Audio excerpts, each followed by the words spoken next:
Funding for this program was provided by the Annenberg CPB project. Additional funding provided by the people of Dow, the company that lets you do great things. The 8,000 scientists of the Eastman Kodak Company. The Exxon Education Foundation on behalf of Exxon scientists. And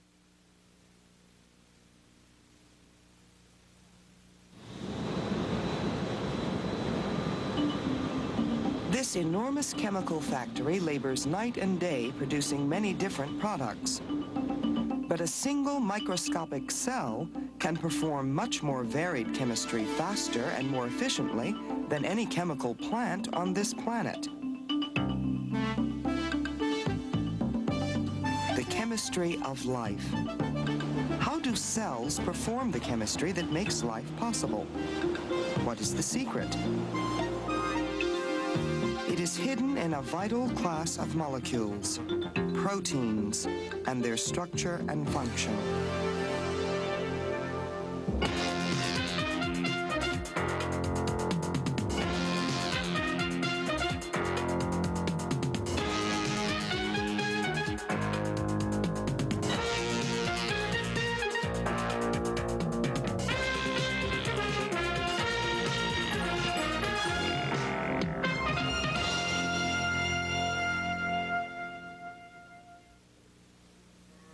People have been herding sheep since the early Stone Age, not only for their meat and milk, but primarily for their wool, the first natural fiber which humans made into a fabric. Wool is the fleece of sheep, and the fibers of wool are made up of molecules called proteins.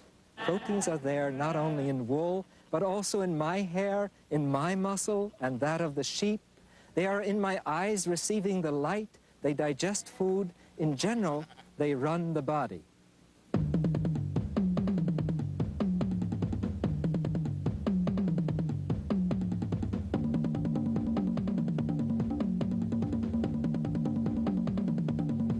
Despite its diversity, all life on our planet shares one thing in common: compounds of carbon, and most importantly, molecules of proteins. The story of life is the story of proteins, and the story of proteins is a story of structure and function. Proteins can do many things.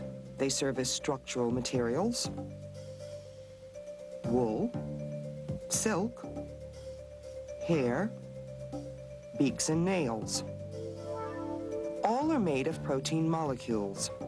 Other proteins serve as enzymes, catalyzing reactions within living cells. Still others transport vital materials to the cell and in turn remove waste.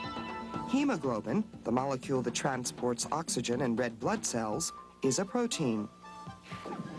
Proteins catalyze and control the reactions that allow us to grow and keep us alive. They regulate body metabolism, store vital nutrients, and protect us from disease. We eat proteins. We wear proteins. We are proteins. The total number of different kinds of proteins in all species of living organisms is somewhere in the range of 1,000 billion. Yet all proteins are composed of only 20 basic building blocks called amino acids. How can such a fantastically huge number of different molecules arise from only 20 basic building blocks? The answer begins with a careful look at the structure of amino acids. Each amino acid has a common structure. A carbon atom is in the center. An amino group is attached on one side, and an acid group is attached on the other side. A hydrogen is also attached. A fourth group is called the side group. Each amino acid has a different type of side group. These are represented by different shapes. All amino acids but one are optically active chiral molecules. In most living things, only one isomer exists. Amino acids link together like beads on a string to form the long sequences called polypeptide chains. The structure and function of a protein molecule is determined by the order, the number, and the kind of amino acids in the chain. This sequence of amino acids is called the primary structure. How does the chain form? How does polymerization take place? Here is one amino acid with its side group, represented by the ellipsoid. And here, a different amino acid with a different side group, represented by a hexagon. When the two amino acids are next to each other, the amino group of one can react with the acid group of the other. When this happens, water is eliminated and a peptide bond is formed. One by one, more amino acids are linked to form a long chain. Many proteins have more than 100 amino acid units in a single polypeptide chain. Each chain has a backbone composed of repeating units. Attached to this backbone are the different side groups. The optically active chains of amino acids are what makes life and its diversity possible. All life depends upon the arrangement of amino acids in the chain. Why? In the story of protein structure, the chain is merely the starting point. In reality, most chains are twisted and coiled. What accounts for this coiling? Hydrogen bonds. Hydrogen bonds between different portions of a single chain or between chains gives a second level of structure to proteins. The different properties of hair, wool, and silk are determined by the structure of their protein molecules. Our present models of protein structure are derived from the study of X-ray diffraction patterns of crystallized proteins. Because of the complexity of protein structure, we only began to understand them in the middle of this century.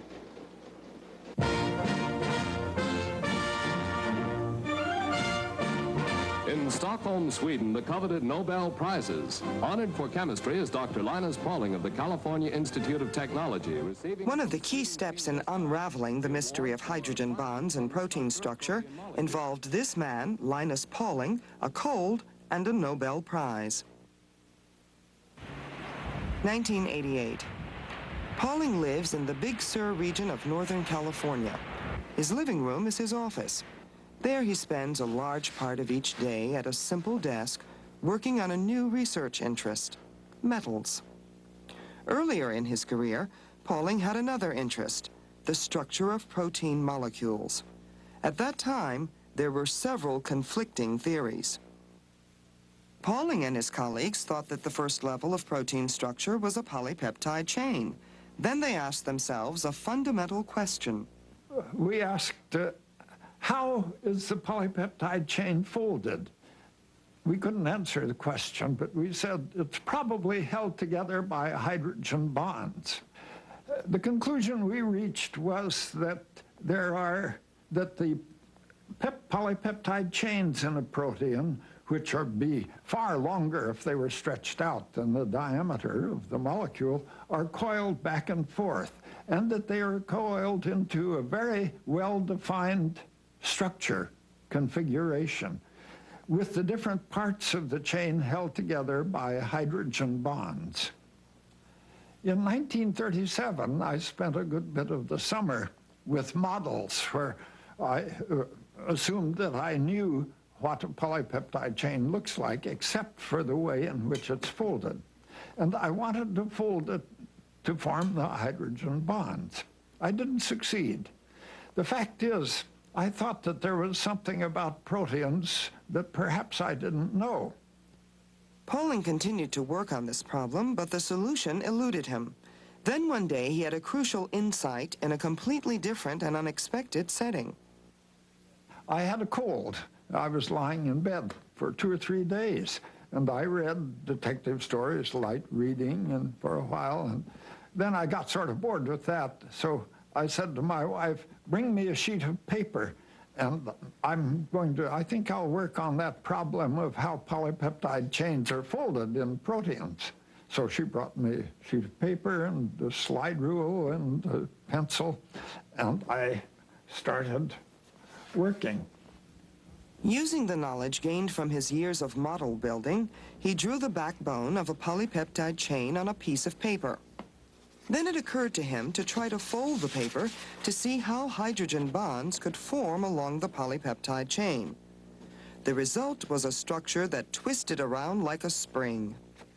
Well, I succeeded.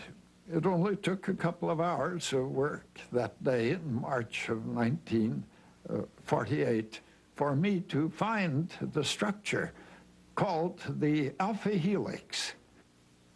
Pauling's insight was a huge stride towards understanding the structure of proteins and the role of hydrogen bonds in the second level of protein structure.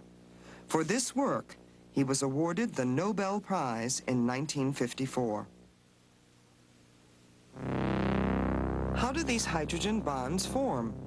Here is a portion of a polypeptide chain. In order to reach its lowest energy state, the oxygen of a CO group forms a bond with the hydrogen of an NH group. Think of the chain as a ribbon represented here by this green area. When the oxygen to hydrogen bond forms, it twists the ribbon around itself, forming a spring-like coil called the alpha helix.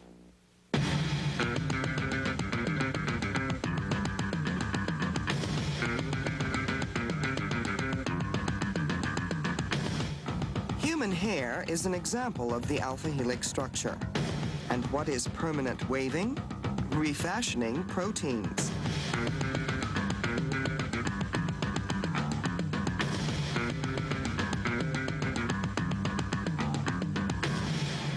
Kitty Victor is International Director of Marketing for Redken.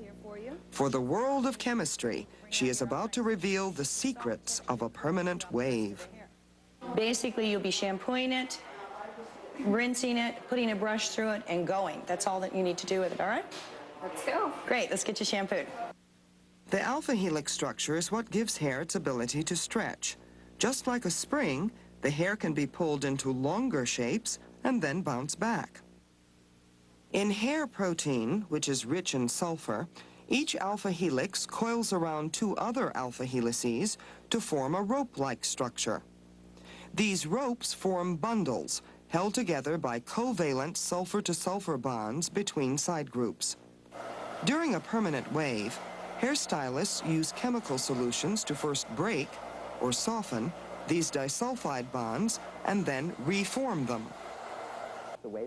Dr. David Cannell, Chief Research Chemist at Redken Incorporated. A disulfide bond is a chemical bond formed from two sulfur atoms that exists between protein chains or between two different parts of the same chain. What we're going to do is we want to rearrange the bonds of the hair to permanently curl them. By doing the hair, or wrapping the hair around a rod first, that's taking the formation that we want the hair to be in.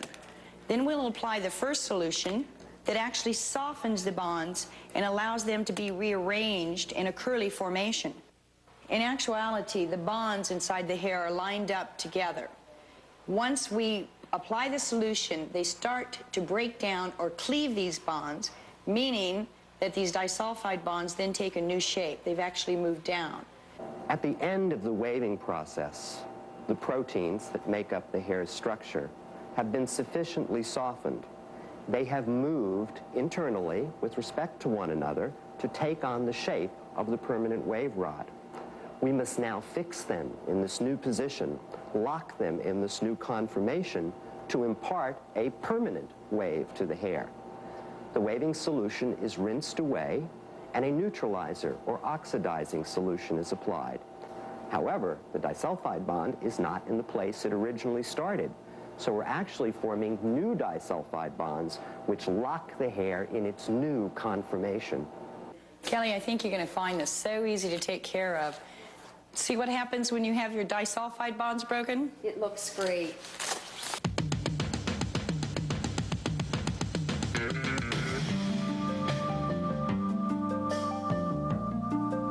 Silk is an example of another type of structure formed by hydrogen bonds, the beta sheet. Silk's rare and prized properties are determined by the structure of its protein. This gives rise to silk's unusual strength and flexibility. And it's one flaw. Unlike hair, silk doesn't stretch well. In silk, the beta sheet structure is formed by hydrogen bonds between polypeptide chains. The process begins with a single polypeptide chain. As another chain approaches the first one, a large number of hydrogen bonds are formed between the chains, locking the chains strongly together. This is what accounts for the strength of silk. As more and more chains are locked into the beta sheet structure, it becomes very strong and flexible. It's a very strong structure, but it is already stretched out and cannot stretch further without breaking. In contrast, the coiled alpha helix in fibers, such as human hair and sheep wool, allows the protein to stretch quite easily and then spring back. Wool, silk, hair, those are structural proteins. But this clever idea of nature's to string together some amino acids to give function and variability can be put to other purposes. In fact, the most important use of proteins is as resident chemists in the cell, to run an incredible variety of very specific chemical reactions and to run them very, very efficiently. Our huge industrial complex of chemical plants runs night and day carrying out chemical reactions. Yet, even a primitive cell is a biological chemistry factory that carries out hundreds of reactions in seconds, without high temperatures, without extreme pressures, with low amounts of energy and starting materials. A cell can produce an array of very complicated and pure compounds, each perfectly designed for a specific function. How does it do it? Through the use of enzymes. Enzymes. The protein molecules that act as enzymes are among the most complex and important chemical creations in all of nature. One of the tools that has increased our understanding of enzyme structure is found not on a laboratory bench, but on a desktop, the computer. Richard Feldman is head of the Molecular Graphics Department at the National Institutes of Health. He has devoted much of his career to building precise computer models of enzyme molecules and other proteins based on X-ray crystallographic data. Well, proteins are exquisitely structured, and if you change even 1 or 2 atoms in a whole protein, the protein won't function the way it should. And so we want to understand how the protein is structured. We want to get a sense of how all the atoms really relate to each other. And we feel that once we do understand this, we'll know much more about how to correct molecules that are wrong or how to design new molecules. Here is a computer graphic of a small polypeptide hormone, glucagon, involved in sugar metabolism. One advantage of the graphics is that the hydrogens and then the side groups can be stripped away to reveal only the atoms in the polypeptide backbone. This compound's second level of structure is an alpha helix. Well, glucagon is just one helix. One can take a number of helices in an amino acid sequence and put them together. By taking a number of helices and putting them together in three-dimensional space, we can achieve a much more complex structure. Now, if these helices were strung out in a big string, then it would be a very curious and oddly shaped, sausage-shaped object. What tends to happen, of course, is that the individual helices tend to pack together, and hence we get a globular-shaped protein. This is a model of myoglobin found in muscle tissue. It has several sections of alpha helices folded together to give a third level of protein structure, this compact globular shape. From a display like this, we get some sense of the overall compact globular nature of the protein. And in the case of this protein, there are only helices. In the other cases that we'll show would be a combination of helices and beta sheets. And those two features seem to make up most of the proteins that we've seen to date. This protein, flavodoxin, an enzyme found in nitrogen-fixing bacteria, has both alpha helices and beta sheet sections. In its tertiary structure, the beta sheets form a wall surrounded by helices. It's turned out that, as we've looked at a variety of different proteins, that each protein has a particular way about it that it folds up. And many of them are different. Some fold from the beginning towards the end. Some fold from the middle towards the both ends. Some fold one domain first and then another domain. And there's a whole bunch of different ways that proteins fold up. But sort of looking at each one, at least for me, gives some understanding about how they most probably fold up. Before folding can occur, sections of the polypeptide chain have already formed alpha helices, shown in green. The non-helical blue portions of the chain will now come together to form the beta sheet structure. Gradually, the chain folds into the globular shape. This shape is further stabilized by several different types of bonds, some covalent, some ionic. These globular structures of enzymes govern the chemical reactivity of the cell. In a cell, there are lots of chemical reactions that have to occur. And left to themselves, the small organic molecules would just sort of wander around, occasionally bumping into each other, and the chemical reactions would be very slow. To make a cell work, you have to have these reactions occurring at a steady and a faster rate. And so enzymes are used to make chemical reactions occur more specifically and faster. If you can understand how a boat fits into a dock, you can understand how enzymes perform their catalytic action. This shape represents the structure of the active site of the enzyme, or the dock. And this is a model of an optically active molecule the enzyme will act upon. It behaves like a very oddly shaped boat coming into a dock. Only one optical isomer will fit. The enzyme and this molecule are attracted to each other, but the molecule can only enter the enzyme in one way, so that each shape on the boat fits into the appropriate space in the enzyme dock. But as the molecule finds its place in the enzyme, something interesting begins to happen. Because of the way the atoms are arranged at particular points on the enzyme, one of the bonds is stretched and weakened. A new group moves in, bonds with the central atom, causing the already weakened bond to break. A new molecule, belonging to the same optical family, has been formed. The active site of the protein is formed by portions of the amino acid sequence all along the peptide chain coming together in 3 dimensions. So that it's not just any one piece of the polypeptide chain that's important. All of the amino acids along the chain are important. And the structure is important because it brings together all of these different amino acids and puts them in very specific spots in 3 dimensions so as to control the chemistry that goes on. And that's the relationship then between the structure of the protein, the secondary features, the helix and the beta sheets, the amino acids that make them up, because those amino acids are projected into the active site, and those amino acids do the chemistry, which makes the enzyme work specifically and rapidly. Medical disorders can result from an overproduction of a certain chemical by the body. This can sometimes result from an enzyme that is too active.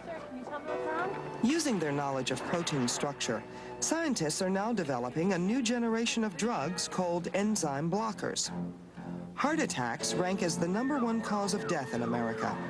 High blood pressure is a contributing factor to heart attacks, and in some cases is caused by the overactivity of an enzyme called renin.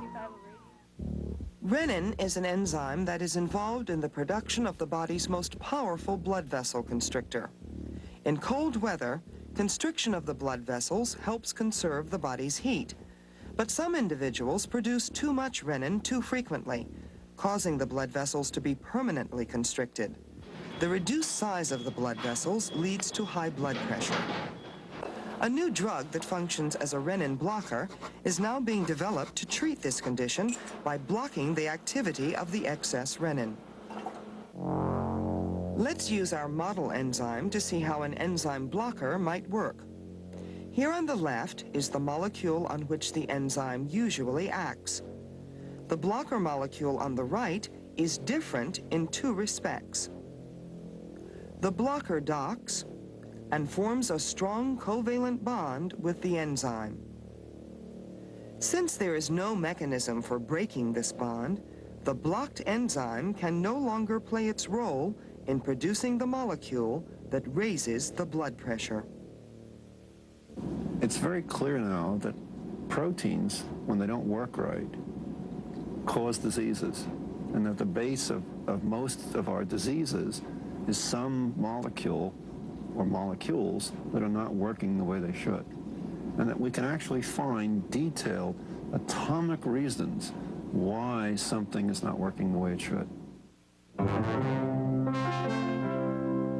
To review, proteins are large polymers built of amino acids. The number, kind, and sequence of amino acids in a polypeptide chain dictates all other levels of structure. This linear sequence is the primary structure of proteins. A second level of structure, the alpha helix and the beta sheet, is produced by hydrogen bonding. A third level of structure results from the folding of the secondary structure into a globular shape. Hair, wool, and silk are proteins with only the first two levels of structure. Enzymes are globular proteins that act as catalysts.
Funding for this program was provided by the Annenberg CPB project. Additional funding provided by the people of Dow, the company that lets you do great things. The 8,000 scientists of the Eastman Kodak Company. The Exxon Education Foundation on behalf of Exxon scientists. And